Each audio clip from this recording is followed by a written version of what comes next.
आज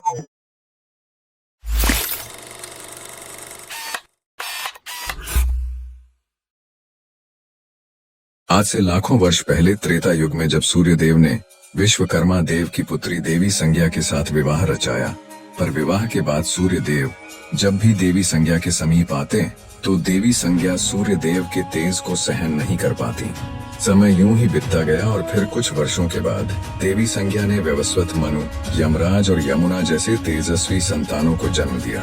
पर अक्सर संज्ञा सूर्य देव के तेज से परेशान ही रहती और एक दिन देवी संज्ञा ने फैसला किया कि वह सूर्य लोक से काफी दूर जाकर तपस्या कर सूर्य देव के तेज को झेलने योग्य बनेंगी, तभी सूर्य लोक वापस लौटेंगी। पर उन्हें अपने नवजात संतानों की भी देखरेख करनी थी और साथ ही देवी संज्ञा चाहती थी कि उनके सूर्य लोक छोड़ने की बात सूर्य देव को पता न चले। फिर देवी संज्ञा ने अपने सिद्ध से अपने ही जैसी दिखने वाली खुद की छाया प्रकट की और उनका नाम संवर्णा रखा और उन्हें सारी जिम्मेदारी सौंपकर तपस्या करने किसी अज्ञात वास पे निकल पड़ी।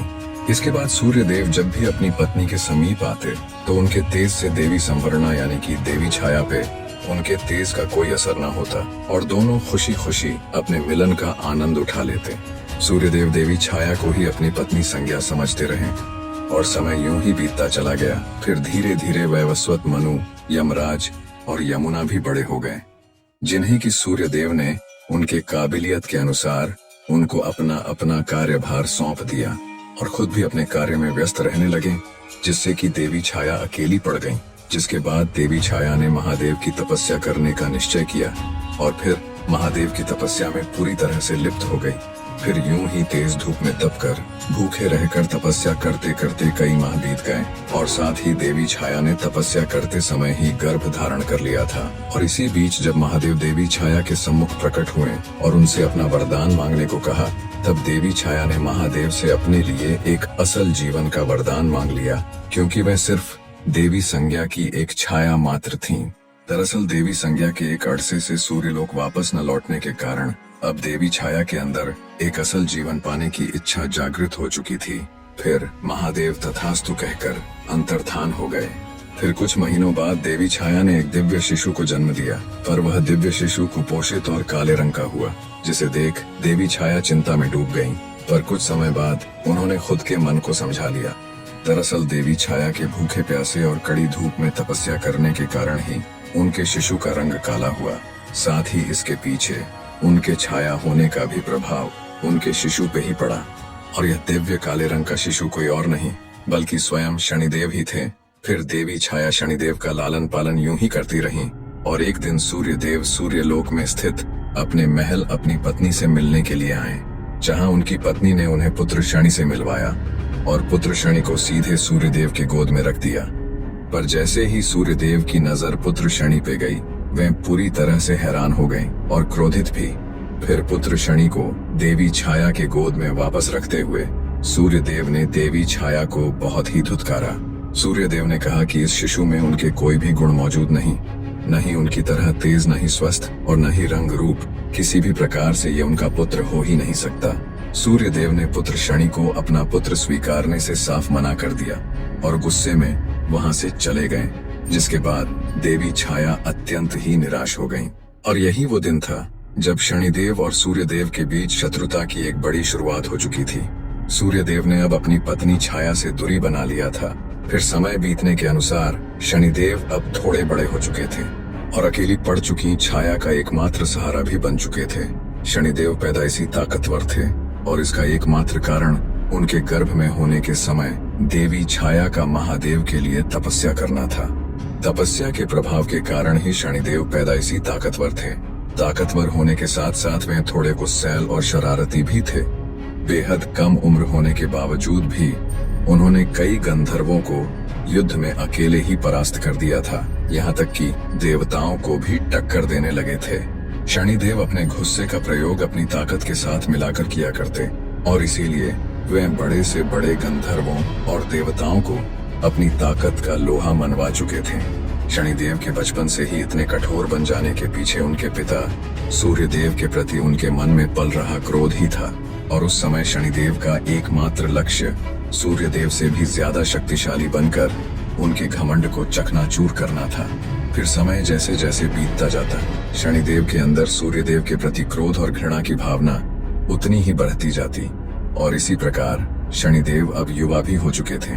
फिर देवी छाया ने शनिदेव के दिन पर दिन बढ़ते गुस्से को शांत करने के लिए उनका विवाह चित्ररथ नाम की कन्या से करवा दिया, जो कि परम तेजस्विनी और साध्वी थी।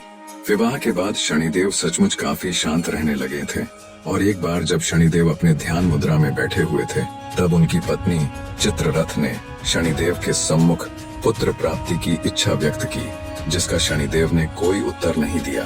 तमाम बार अपनी इच्छा व्यक्त करने के बावजूद भी देवी चित्ररथ को शनिदेव की तरफ से कोई जवाब न मिला। फिर देवी चित्ररथ को शनिदेव का यह व्यवहार अपमानजनक लगा, और फिर देवी चित्ररथ क्रोध में आकर शनिदेव को श्राप दे बैठी।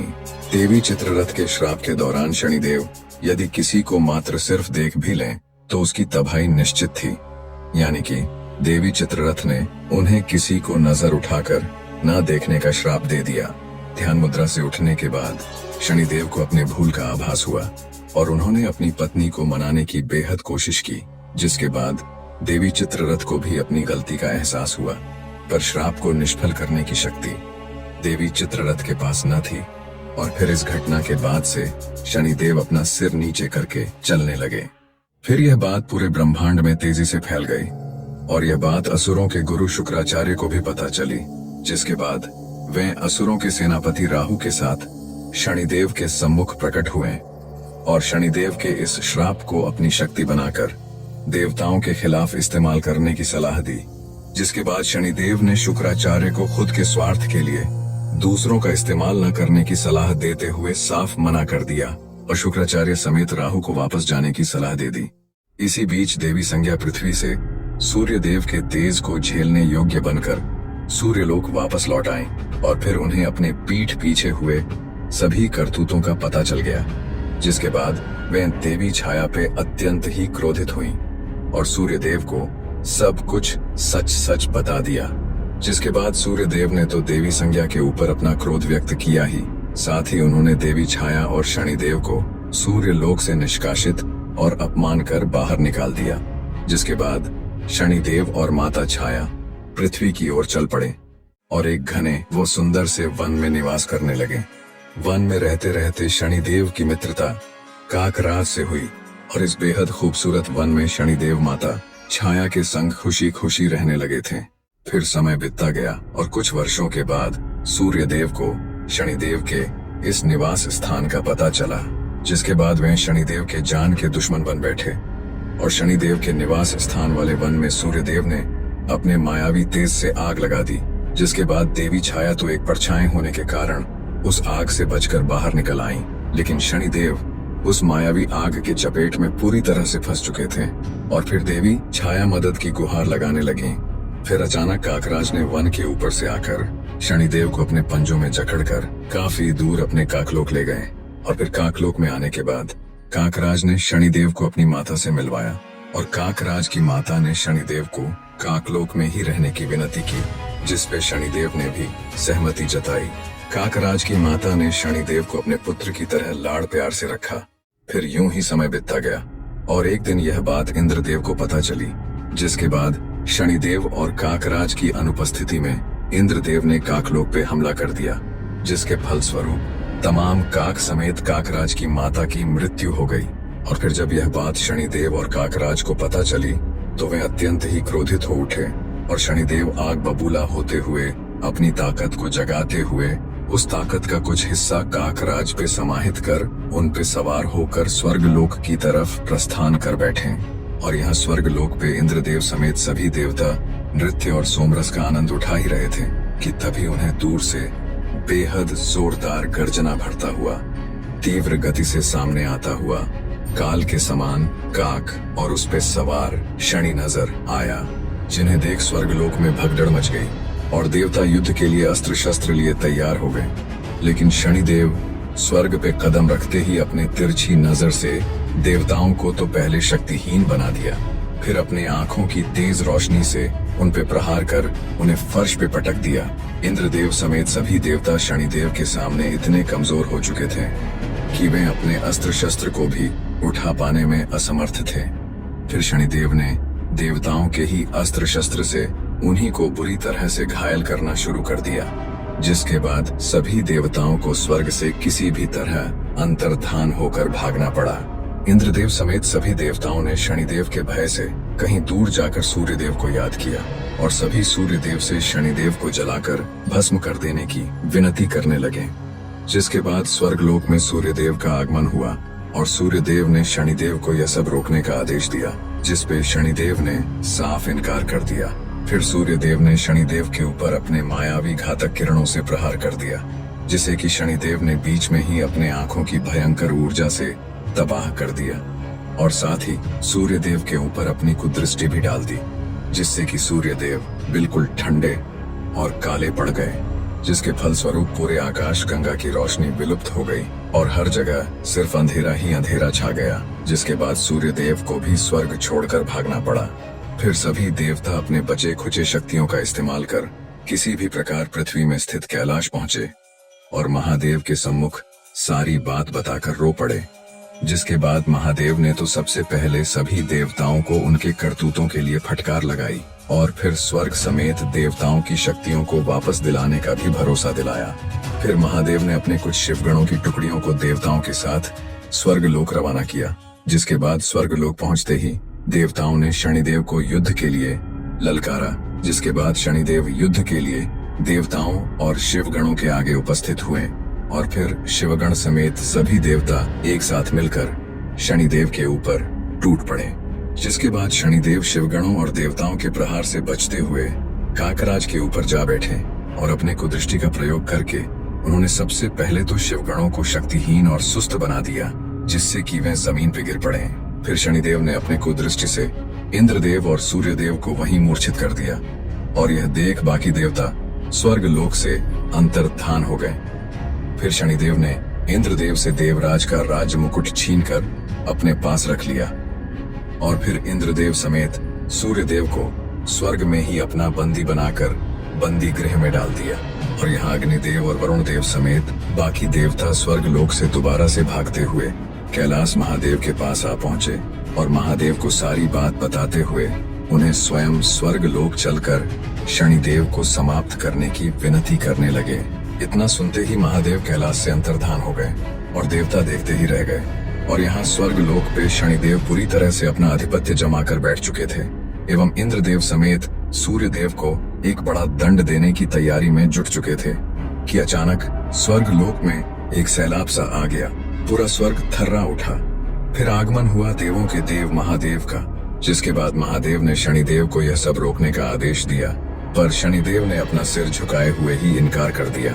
फिर महादेव ने शनिदेव को युद्ध करने को कहा, जिसके बाद शनिदेव अपने सम्मुख इतनी बड़ी शक्ति देख घबरा गए और जल्दबाजी कर बैठे। शनिदेव ने सीधा अपनी कुदृष्टि महादेव पर ही डाल दी, जिसके जवाब में महादेव ने अपने तीसरे नेत्र को शनिदेव की तरफ थोड़ी सी खोल दी, जिसके फल स्वरूप महादेव के तीसरे नेत्र से निकले थोड़े से ही ऊर्जा से शनिदेव का शरीर बीच से फट गया और वे बुरी तरह से घायल हो गए। फिर वे काफी ज्यादा तेज झटके से पृथ्वी की तरफ गिरते चले गए।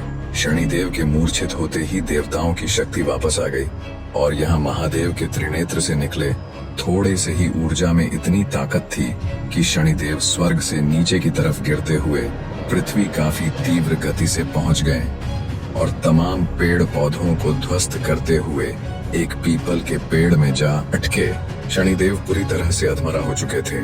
ऐसा लगता था जैसे कि वे अब नहीं रहे, पर कुछ देर बाद उन्हें होश आया और फिर उन्हें महादेव की शक्ति का एहसास हुआ, जिसके बाद शनिदेव महादेव से काफी ज्यादा प्रभावित हुए और उन्हें अपना गुरु मानते हुए पीपल के पेड़ में वैसे ही पड़े पड़े महादेव की तपस्या में लीन हो गए। शनिदेव में इतनी भी ताकत नहीं बची थी कि वे थोड़ा हील भी सके। फिर काफी वर्षों तक पीपल के पेड़ में ऐसे ही पड़े पड़े घोर तपस्या करने के बाद महादेव शनिदेव से काफी प्रसन्न हुए और महादेव शनिदेव की क्षमता और साहस से तो पहले से ही काफी प्रभावित थे। इसलिए उन्होंने शनिदेव को पीपल के पेड़ से अंतर्धान कर सीधे अंतरिक्ष में ला खड़ा कर दिया और पहले जैसे स्वस्थ भी बना दिया। साथ ही महादेव ने शनिदेव को एक दिव्य त्रिशूल भी भेंट किया, जिसके बाद महादेव ने शनिदेव को एक लोक भी भेंट किया, जिसको महादेव ने शनिलोक नाम दिया और आखिर में महादेव ने समस्त ब्रह्मांड के देवी देवताओं की मौजूदगी में शनिदेव को पूरे ब्रह्मांड का न्यायाधीश घोषित किया, यानी कि न्याय के देवता। और यह देख सूर्यदेव समेत सभी देवताओं को शनिदेव के साथ किए गए क्रूरता को लेकर अपनी गलती का एहसास हुआ। फिर अपनी गलती का पश्चाताप करने के लिए सूर्यदेव पृथ्वी जाकर देवी छाया को सूर्यलोक वापस लेकर आए और खुशी खुशी रहने लगे।